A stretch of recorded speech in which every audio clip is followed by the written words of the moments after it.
Hey everybody, it's Fabs here from Sports Illustrated Fantasy, and it's that time of the week. That's right. We're looking to see which players we should pick up off the waiver wire. And for help with that, we'll bring in our pal Jen Piacenti. And Jen, the quarterback position is very thin. We've got 4 teams on a bye, but there's one player who might be out there who could really help fantasy managers. And that player is Mr. Geno Smith. Now, he made this video last week, but this week, guys, I'm really not kidding. You gotta get Geno Smith. He's now had 3 top 7 finishes in a row. This week, he finished as the QB4 after throwing for another 268 yards and 3 touchdowns. He's actually the QB6 on the season. He now has not only the best completion rate, but he has the highest passer rating. I just can't say enough about Geno Smith. It's truly unbelievable. And this week he gets Arizona. They've surrendered the 8th most points to fantasy quarterbacks so far this year. So if you're looking for maybe a replacement for Jared Goff, or if you just want some insurance because you, like me, drafted someone like Russell Wilson, then maybe Geno Smith is your guy. It's like we're living in the bizarro world, but after 5 weeks, I'm in on Geno. Jimmy Garoppolo also out there. He's got Atlanta this week. If you're desperate, Justin Fields, Kenny Pickett also likely available. Now to the running backs, where we're going to stay in the Great Northwest. Yeah, so we're going to stick with the Seahawks here, and this is the player that you may need to blow your fab budget on, and it is Kenneth Walker.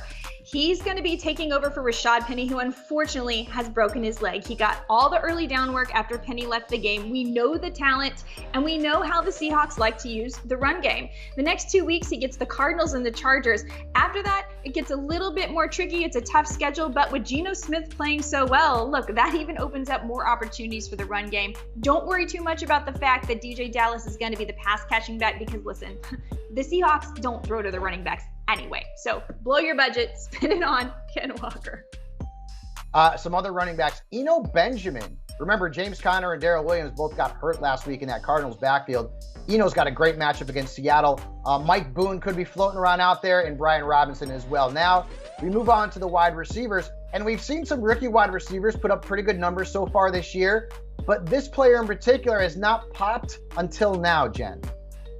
Yeah, Alec Pierce, he's someone I had stashed on a lot of benches, but he's starting to show up, right? He'd only played less than 50% of snaps until last Thursday, but now on Thursday, he played 60% of the snaps, and it's looking like he's getting more and more involved in this offense. Ashton Dulin has a foot injury, so that should increase his playing time as well. He now has 60 or more yards in each of the last 3 games, and he had a 27.4% target rate on his routes over the past 3 games. So I really like the look of Alec Pierce, and he's someone that is widely available on waiver wires. Nailed the player prop on him last week. He's been good. George Pickens, Khalil Shakir, remember him. He had a good game for the Bills, and they've got the Chiefs this week. And then Devin Duvernay also worth a look. Finally, tight end. And I can't believe it, but Taysom Hill just will not leave the fantasy football radar. He has a massive game. Jen, even though he's not playing a lot of snaps, are we picking him up? I think you have to, and here's why. The tight end position is so thin. And listen, the ceiling for Taysom Hill is so much more than most of these tight ends who are only seeing 3 or 4 targets per game. He's only actually run 14 routes this season and only caught 2 passes, but he's lined up 24 times at quarterback. And listen, if he's going to get you another, 4 touchdown game, you're going to be sorry if you watch him go off on your bench, which is what I have done the last few weeks. So if you're in that tight end lotto, if you don't have a Mark Andrews or a Travis Kelce, then probably Taysom Hill is someone you want to grab, especially as we go through bye weeks, because as I mentioned, his ceiling is higher than really any other player at the position. Yeah, I had him as the sit of the week at tight end. My apologies, folks. I just didn't believe in a guy who was playing 15 snaps a game. But hey, 4 weeks, we've got several weeks here with 4+ teams on a bye. This is the time to go out and get them. Hayden Hurst also could be floating around out there. Evan Ingram and Irv Smith Jr.'s got a good matchup this week. That's it for our Week 6 waiver wire ads. And make sure you're checking out Sports Illustrated YouTube's channel where you can find Stardom and Sid'em, waiver wire, and all of the information you need to dominate the competition.